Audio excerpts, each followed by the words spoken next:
And then the second part of that is, well, imagine that many people did that, because we've done a lot as human beings. We've done a lot of remarkable things. And about 300,000 people attached to the electrical power grid.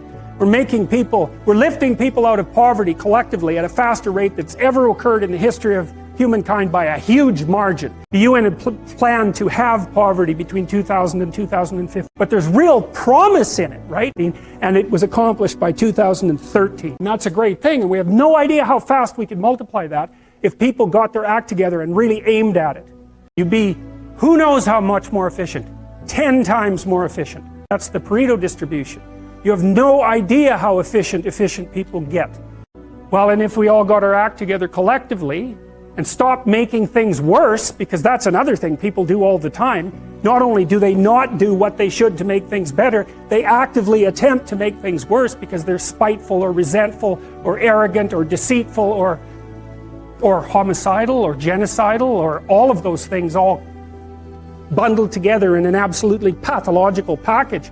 If people stopped really trying just to make things worse, we have no idea how much better they would get just because of that.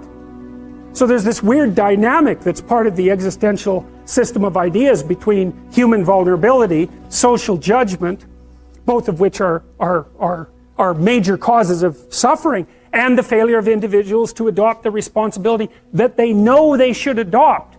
And that's the thing that's interesting too, is that, and like another thing I've often asked my undergraduate classes is, you know, there's this idea that people have a conscience.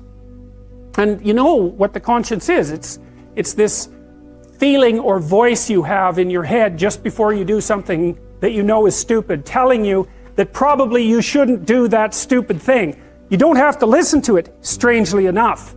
But you go ahead and do it anyways, and then, of course, exactly what the conscience told you was going to happen inevitably happens, so that you feel even stupider about it than you would if it happened by accident. Because you know, I knew this was going to happen, I got a warning it was going to happen, and I went and did it anyways. And the funny thing too is that conscience operates within people, and we really don't understand what the hell that is. So you might say, well, what would happen if you abided by your conscience for 5 years or for 10 years? What sort of position might you be in? What sort of family might you have? What sort of relationship might you be able to forge? And you can be bloody sure that a relationship that's forged on the basis of who you actually are